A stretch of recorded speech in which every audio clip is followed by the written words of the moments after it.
falaram um pouquinho do setor aí de varejo, falaram de Via Varejo nessa carta, e acabou, por acaso, de sair o resultado de Magazine Luiza, né? Cada resultado trimestral o pessoal fica muito ansioso, né? É aquele PL estratosférico. E eu queria saber de vocês qual é, se Via Varejo tem a possibilidade de chegar a uma Magazine Luiza, porque a gente vê muito, principalmente no Twitter aí, que a gente está todos os dias lá, o pessoal falando, será que a probabilidade de a Via Varejo chegar um dia a esse patamar? Enfim, Magazine está muito cara, não está? Então, eu queria saber que vocês falassem um pouquinho sobre essa discrepância entre as duas empresas e por que vocês acreditam agora, nesse momento, em Via Varejo. Tá, então, eu adoraria ter enxergado o Magazine lá atrás. Tá? Infelizmente, eu não fui competente o suficiente para ter enxergado a empresa lá atrás. Dividindo assim, o varejo em algumas etapas, né? Aqui, em primeiro lugar, o varejo simples de eletroeletrônico e eletrodoméstico. Né? E é um business razoavelmente simples. Você precisa comprar muito bem em escala do seu fornecedor, você precisa anunciar, e, portanto, você precisa ter escala para anunciar nas principais redes, né, de televisão e jornais, etc. Com o anúncio, você traz o cliente até a loja. Uma vez que o cliente esteja na loja, você remunera o seu vendedor com uma comissão razoavelmente simples dele entender. Tá? Então, no caso da Via Varejo, era 1% da venda. E você permite que o teu vendedor ofereça condições de financiamento para o cliente. Então, é um business razoavelmente simples. Tá? Só que o consumidor evoluiu. Tá?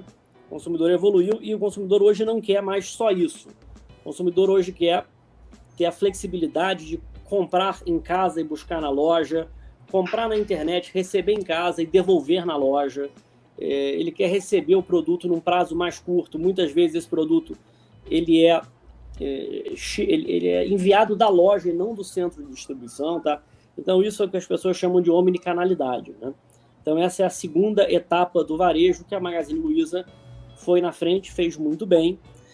A Via Varejo, durante muito tempo, ela fez um varejo simples, mal feito, tá? Principalmente na época do Pão de Açúcar. Essa nova gestão está fazendo um trabalho formidável de retomar a gestão para um patamar de excelência, tá? De varejo. A Magazine Luiza, enfim, partiu na frente, fez essa migração para o Omnichannel antes da Via Varejo. E agora a Magazine Luiza está chegando numa terceira etapa, tá?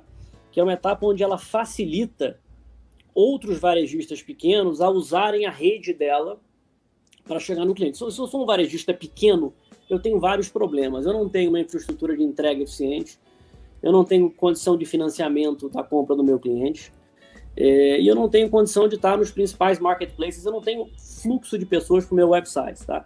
Então, o que a Magazine Luiza está fazendo agora, ela está facilitando a entrada desses varejistas, né, no network da Magazine Luiza, cobrando por isso, evidentemente, tá? E aí muda um pouco a característica do jogo, porque a escala passa a ser ainda mais relevante, principalmente sob a ótica do efeito de rede, que chamam de network effects, tá? E o capital empregado nessa operação é um capital menor, você não tem todo aquele capital de giro tradicional do varejo 1P, que eles chamam, tá? Então, a taxa de retorno, se bem sucedido, esse projeto é uma taxa de retorno excepcional. Por que a gente tem, então, Via Varejo, não Magazine Luiza? Tá? Por uma questão de preço. O Magazine negocia 4,6 vezes vendas, a Via Varejo, quando a gente comprou, estava perto de meio, agora está perto de 1. Então, a gente acha que, na equação risco-retorno, a Via Varejo hoje apresenta uma relação risco-retorno ainda melhor para nós, tá?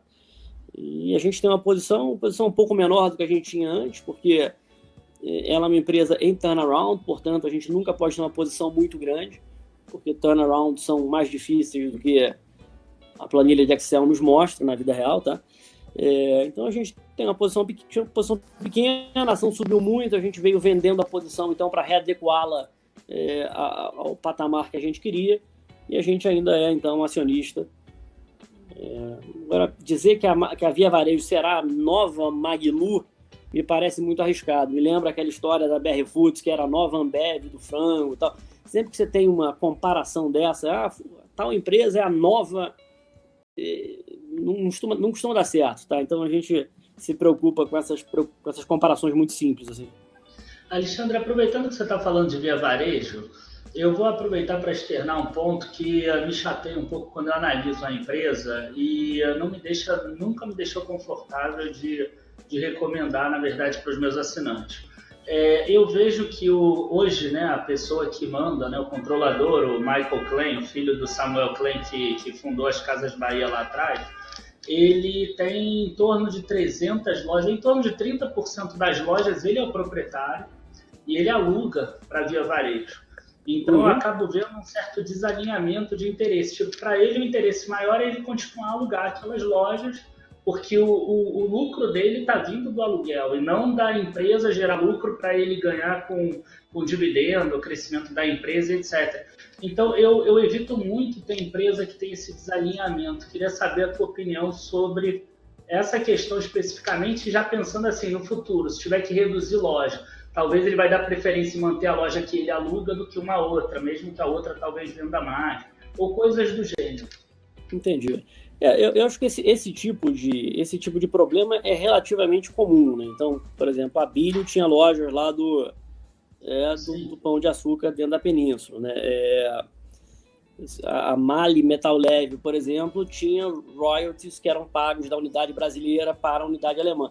Esse tipo de conflito de interesse é relativamente comum e, de fato, nos incomoda, tá? Então, eu acho que isso é um ponto negativo quando a gente vai avaliar a empresa sob a ótica da governança.